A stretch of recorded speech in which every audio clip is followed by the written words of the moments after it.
All right, rejoining the channel is two-time Moochie Award-winning Professor Justin Bronk of the Royal United Services Institute in London. So, Justin, you are currently not at the office as you have been for the previous couple of episodes. I'm assuming because it is after dinner time, you're back at home. Yeah, and also I do read the comments once in a while, and echoey as hell. Cool backdrop, but I liked his spare room better. That kind of thing. Give the viewers what they want, right? That's right. So, viewers, you guys do have an input. We take your comments seriously, as we always do when we discuss the war in Ukraine. Let me bring up the most recent Institute for the Study of War Ukrainian battle map. This one is from yesterday. And as it seems like I always say when we bring this up, Justin, it looks fundamentally unchanged to my eye, with the notable exception of the Kursk region.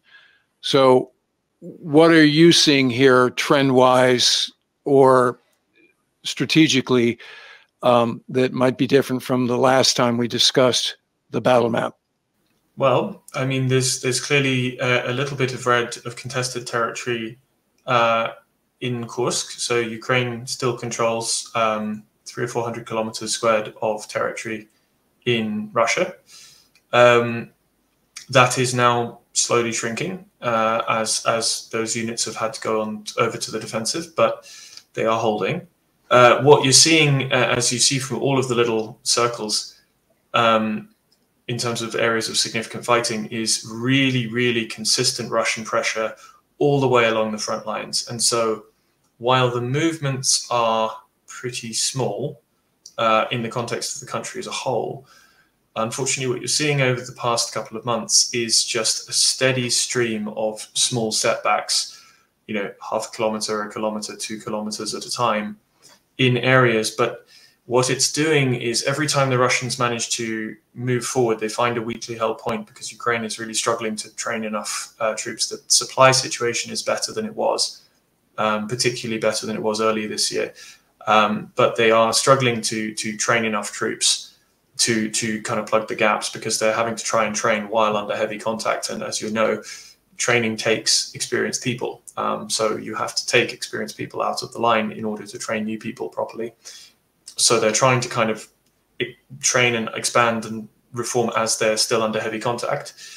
And so every time the Russians, they're probing all over the line, every time they find a weak spot and they advance a bit, even if it's only half a kilometer, maybe a kilometer, in aggregate, what these small advances tend to do is they create little pockets. So if they've advanced, let's say, to the south of a small village that's being held, they'll then push hard on the north to try and encircle and essentially bring the lines of supply in and out of that strong point in that village under fire, which then makes it very costly for Ukraine to move wounded people out, to bring fresh troops in, to rotate forces, and to keep them supplied. And then, of course, on top of that, you have just this continual pressure from very, very large-scale use of FPV drones, so on both sides, but there's a lot of casualties on both sides, a lot of which now are from FPV-type drones or drones dropping grenades. And then, of course, you've got the glide bombs as well. So several hundred most days, glide bombs coming in, which over time just make it very difficult to hold any one really fortified position, because if you throw enough, 1,000-pound, 3,000-pound, or even in a few cases 6,000-pound glide bombs at a fixed location, blast damage will do its work. So you're just seeing this slow but steady, really costly attrition of the Ukrainian positions along the whole Donetsk and Luhansk bits of the front line. And of course, increasingly in the Kursk salient as well, where they've taken that bit of territory. It's, the Russian casualties are pretty staggering, but the Ukrainian ones are pretty high as well, not nearly as high. The Russians just seem to be able to keep it going. I think at this point, the mud season can't come fast enough. Once it starts to really rain, the sheer depth of mud in most bits of the front will make movement at scale really difficult for both sides until it gets really cold and then freezes hard in the midwinter. And so once mud season starts, that should help Ukraine, buy Ukraine some time to kind of shore up its position, stabilize the lines. It's not looking great at the moment. So there are basically two news items I wanted to run by you. So the first is this headline, and this happens to be the AP story, but a lot of outlets are writing about this.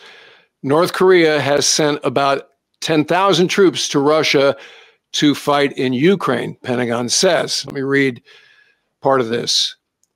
So this is Dateline Brussels. North Korea sent about 10,000 troops to Russia to train and fight in Ukraine within, quote, the next several weeks, end quote. The Pentagon said Monday, in a move that Western leaders say will intensify the almost 3-year war and jolt relations in the Indo-Pacific region. Some of the North Korean soldiers have already moved closer to Ukraine, Pentagon spokeswoman Sabrina Singh said, and they were believed to be headed for the Kursk border region where Russia has been struggling to push back the Ukrainian incursion.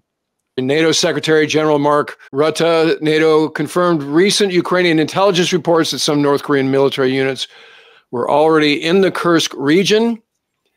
Adding thousands of North Korean soldiers to Europe's biggest conflict since World War II will pile more pressure on Ukraine's weary and overstretched army.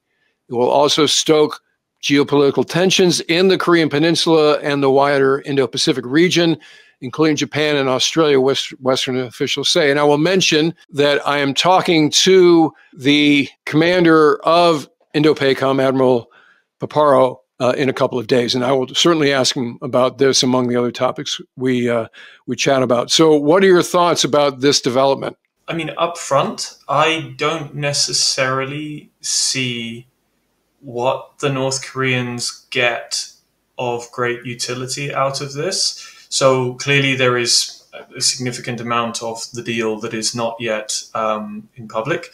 We've seen some reports that part of the exchange, clearly North Korea sending 10,000 troops to fight and presumably die in large numbers. For Russia, a long way from the Korean Peninsula, there must be quite a bit coming back the other way. Been some suggestions in the public domain that one of the exchanges may be that North Korean pilots will be sent to train on Russian aircraft, or may indeed already have been sent to train in Russia, in eastern Russia, suggesting that this may pave the way for Russia to transfer more modern combat aircraft to North Korea. North Korea, famously a fairly kind of geriatric fighter force, the most modern thing they have being some really pretty ancient MiG-29s. So clearly if Russia were to supply, train pilots and supply them with more modern flanker, or even kind of the MiG-29 SMT or MiG-35 sort of Gen 4.5 MiGs that even the Russian Air Force really hasn't done anything with, apart from equip their adversary training school. That would be a huge upgrade for North Korea's Air Force, even if Russia didn't supply some of its kind of top-of-the-line stuff. So that may well be part of the back and forth. But, first of all, if these troops are being sent to the Kursk region, as those statements suggested, that would make sense from an attempt to limit the diplomatic costs to North Korea, because you can sort of see the claim, the headlines that they would say, well, we've not sent troops to fight in Ukraine, we've sent troops to help our ally and friend Russia defend its own territory. And if they were to just fight in the area where the Russian forces are trying to push back the Ukrainians in the Kursk incursion. 10,000 troops is not, in the broad scheme of things, a huge number. For the UK, it would be a big number in that, our contingent in Afghanistan was limited to 10,000 troops in Helmand province. So, in that sort of context, 10,000 troops is a lot. But in this context, Russia is mobilizing about 130,000 troops every 6 months, as it was before the war, as it continues to do. Ukraine, for significant parts of the last 6 months, has been mobilizing around 30,000 troops a month. The difficulty is in training those troops and equipping them, of course, on both sides. But as a result, 10,000 North Korean troops, it will help, but Russia is not the more overstretched manpower force at the moment. And so while it will increase the pressure on the Ukrainian lines, it's probably not going to completely change the situation. And therefore, given it's such a big diplomatic shift, this is a really pretty unprecedented thing, certainly for North Korea to do. The sort of the payoff almost doesn't seem worth all of the upheaval, especially because one of the immediate responses, and this really could change quite a lot of things over the longer term, is that the South Korean government has said, well, first of all, it's lodged a protest, but then it has said that it is reconsidering its ban up to now on providing Ukraine with military support in terms of equipment, ammunition.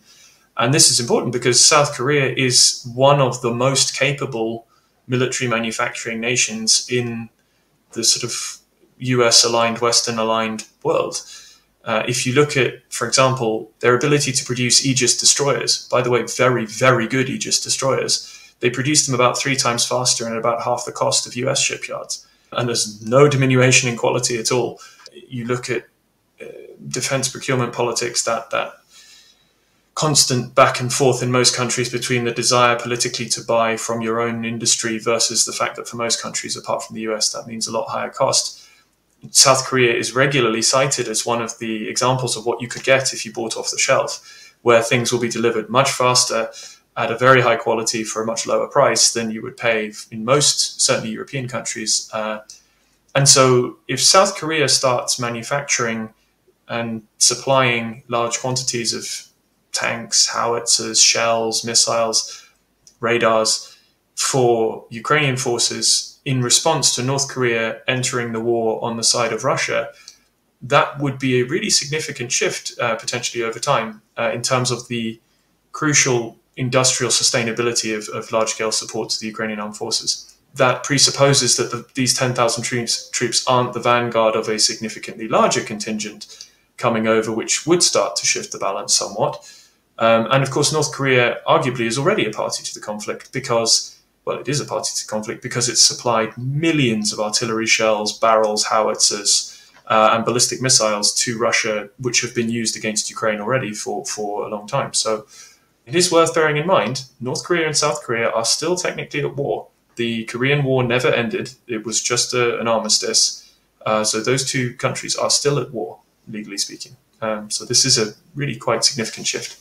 The other thing that strikes me when I heard this news, and it's kind of like when I heard that China and Russia had done joint maritime bilat, actually a trilat with Iran, you're kind of like, wow, they're coordinating at this level? You know, this is different than sort of each one being an independent bad actor sort of thing. I mean, this really is the axis of evil manifest. And so regardless of whether it's 10,000 or the beginning of a larger presence, the fact that they coordinate at this level is noteworthy, to put it mildly. And as you rightly point out, and this seems ass backwards to me, that North Korea has been supplying arms to Russia instead of the Korean War precedent, which was the other way around. So is there a Western version of North Korea? Is there a third party that could provide, tens of thousands of troops to supplement the Ukrainian effort? As you mentioned, manpower is becoming the long pole in the tent.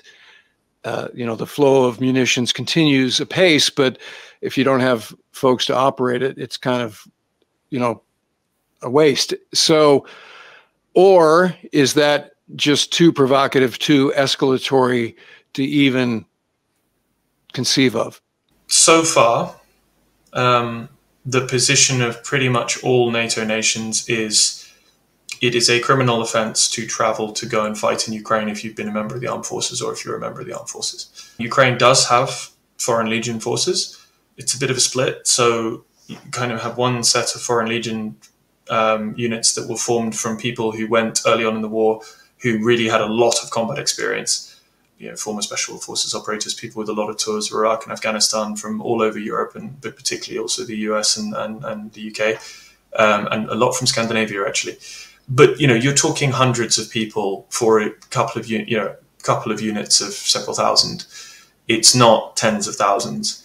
And then you also had another Foreign Legion kind of portion that was comprised of citizens with little or no military experience who would just felt that they had to contribute to the fight. And I think it's fair to say that a lot of those people had a much, much less rosy experience even than the kind of experienced Foreign Legion units who kind of were at least initially sort of left to kind of do their own thing within given sectors. There were some sort of fairly well publicized issues with the people without much experience being treated not very well by superiors and things, which is fairly common throughout a lot of post-Soviet and Soviet pattern militaries, that in general, welfare of troops in terms of the way they're treated by senior officers is not the way that we would like to see it in Western forces. But yeah, there was some issues there. And I think as a result, what you kind of have is that most people who felt strongly enough that they wanted to go and fight and that they really felt they had to have already gone. And done fantastic work, particularly the experienced Foreign Legion units that were formed. It really performed extremely well, but it's been nearly 3 years of war now, so a lot of those units have either rotated back out or have been killed, wounded, or kind of been pushed into the training sector to try and offload some of that experience to new people. In terms of countries, at the moment, no. It is certainly an interesting policy question of whether any nations would, potentially on a national basis rather than NATO, decide to commit troops if things started going catastrophically wrong, in terms of like a full breaking down of the line, which I think at this point we're in less risk of than probably the worst period of risk in high summer, when there was that full effects in both munition scarcity and shortages of people caused by that 6-month pause in US deliveries. We're in a better position now, and Ukraine is kind of slowly trying to fix and getting towards fixing. First of all, they fixed a lot of their mobilization problems in terms of just numbers, but they haven't managed to get the training piece up to where it needs to be, particularly because they're so overstretched. So there's just that constant temptation to just push people into the lines quite quickly, which again you see on the Russian side as well. But they have a bigger training establishment, and I go back to, again, as we've said before, this really isn't about the limits of population. They're nowhere near running out of people at either side. As callous as that sounds, it's about ability to field trained, motivated people. And the motivated bit requires the training bit. Even people who are willing to go and do their part and fight will break very quickly if they have inadequate training and feel that they're not prepared at all. As you've seen at various phases throughout the war on both sides, depending on who was more desperate. You saw really poor performance, for example, from Russian units in late 2022 after the Ukrainian success in unhinging the whole the whole Kharkiv sector, where the Russians were just throwing conscripts into the lines to try and stabilize them. And you saw terrible performance and huge casualty rates and mass desertion and lots of frostbite and all sorts of things. But the Ukrainian logistics just couldn't keep pace. It is noticeable that neither force, the Russians in this case, have the capacity yet to get back to conducting large-scale maneuver warfare. Neither side has really reconstructed brigades as such, let alone divisions that can actually operate like big formed mechanized units. And so you're still, all of this movement back and forth and these dynamics on the front lines that we've just talked about, you're talking about augmented company groups. So, 100, maybe up to 150 troops at a time max, moving around, but with the enablers that you would associate with a much bigger formation. So artillery, air defense, EW, UAVs, armor, in some cases, because neither side have lots of units that have that kind of middle staffing level of officers and NCOs who can run an orders process and enable a brigade or a battalion commander even to actually fight his battalion or his brigade as we would see it.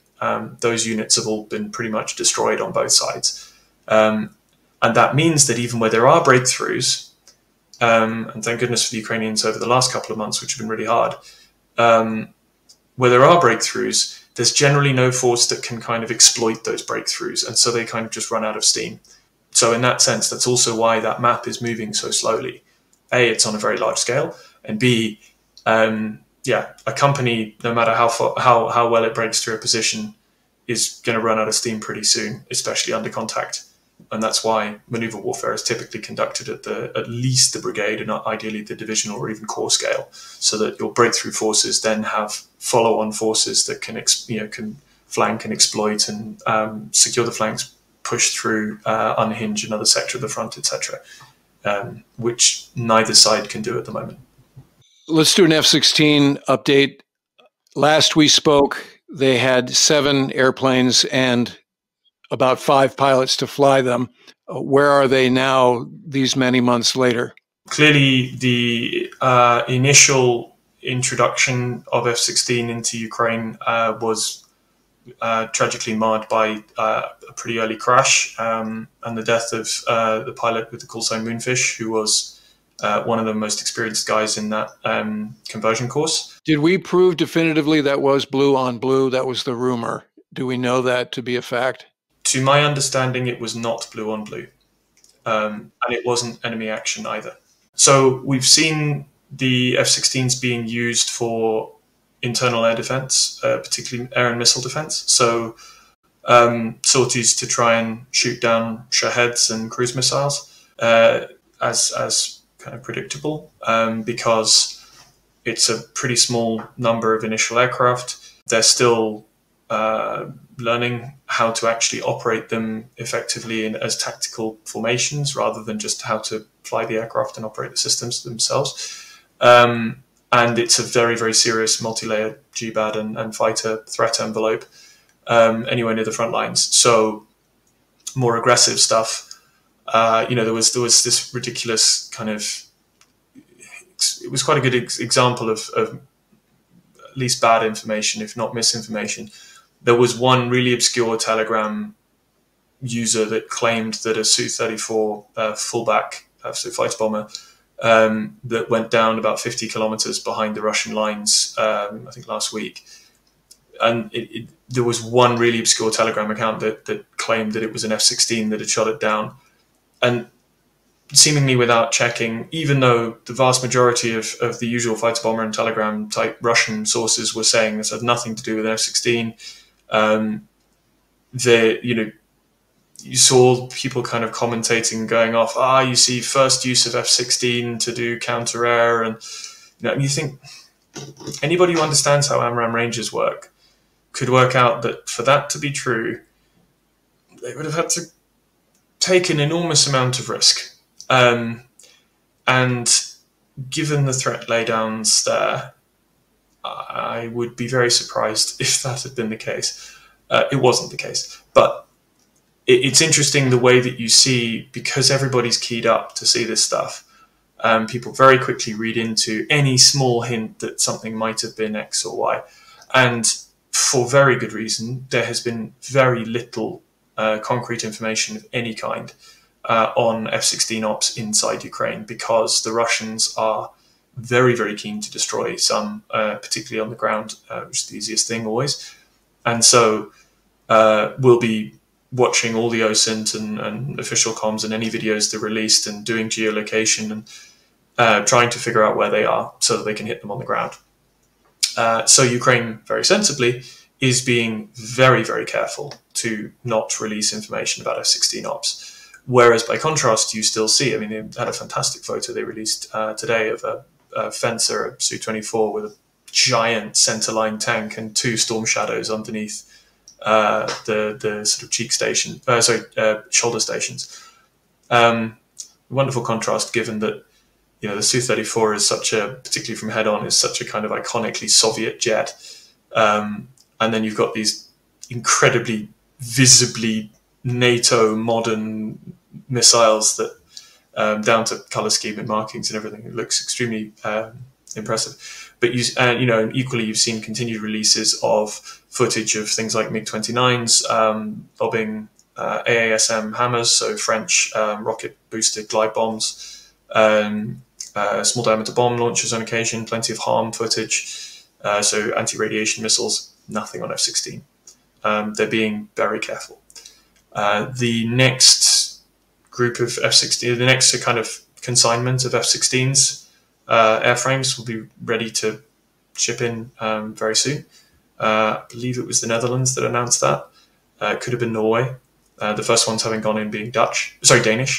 But I mean, the main issue is pilots. So the conversion course was a fairly limited number of pilots because Ukraine just didn't have that many English-speaking or pilots who could get their English to the required standard quickly with sufficient combat experience of the right kind who could quickly convert.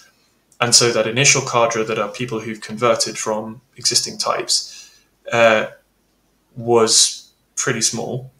And also the Ukrainians, of course, had to maintain a cadre of pilots flying inside Ukraine because they couldn't just stop flying. And then you also have the Mirage, the French Mirage 2000 plan, which also means Ukrainian pilots be training there. So for my mind, to my mind, the bulk of what we will see F-16 starting to be able to do in Ukrainian service over time will happen kind of midway through next year at the earliest, when basically you start getting those first contingents of pilots who have trained from scratch in the UK, in France, in the US, before going on to F-16 conversion in the US and Romania, as opposed to the conversion effort in Denmark, which is, I think, wrapping up in November, having completed. So you'll have this initial cadre who are in Ukraine at the moment, who are doing interceptions against cruise missiles and Shaheds, and also testing, working out how to do that really complicated and difficult dispersed operational model with F-16. So that hopefully when the bulk start coming in next year of new pilots, there will already be that data set of, okay, so this is now how we've worked out how we manage this platform's particular idiosyncrasies. Here's how we do the deconfliction and the interactions with the ground-based air defense network. Here are kind of forward operating locations that we know work. We've had time to get a lot of them up to the required standards so that it really only requires FOD sweeps and things to actually go operate, getting the groundwork. Until that happens and that force becomes bigger, I think it'll continue to be largely defensive. Partly just because the Russians, from a fighter perspective, outmatch F-16 from a capability standpoint, that model of F-16 anyway. A Su-35, thank goodness the Russians don't operate it particularly well, although they are better than they used to be.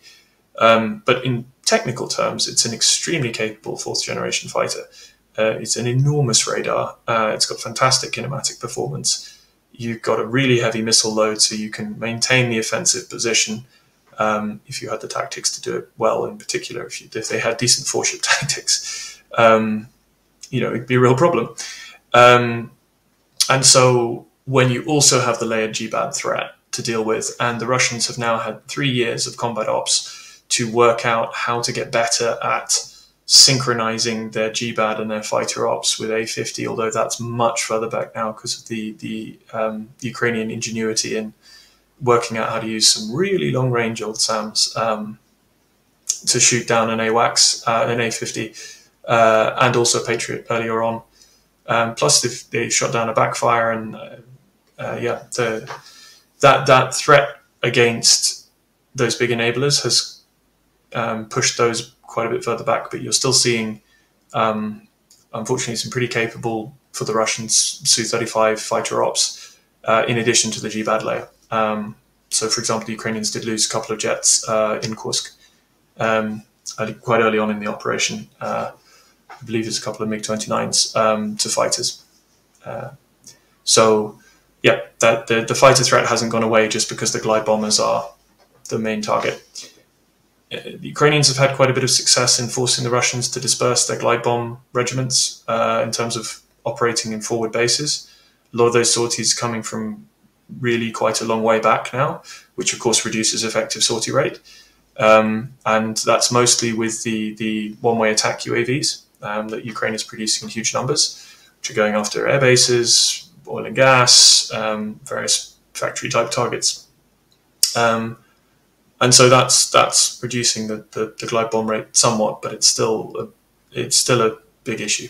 The other news item that I wanted to talk about, Justin, is this one. This is the Kyiv Post version, but again, multiple outlets are reporting on this. This is a statement made by Ukrainian Prime Minister Zelensky, where he says that the Indian Prime Minister Modi could help end the war in Ukraine. And this is because his assertion is that India has leverage over Russia and they could urge them to cease the hostilities in Ukraine. So your thoughts about this development? I mean, on the face of it, it's certainly true that India could, if it wanted to, do a lot more than it has done so far to try and register its displeasure with the war with Russia. There are various ways that it could put leverage, exert costs against Russia. Ultimately, it certainly couldn't force Russia to end the war.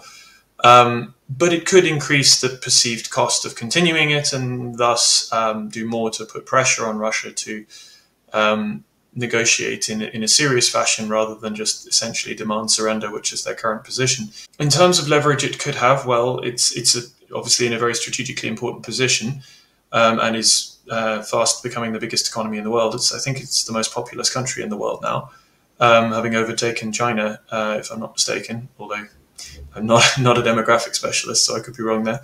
But it is also a key market for a lot of Russian oil and gas.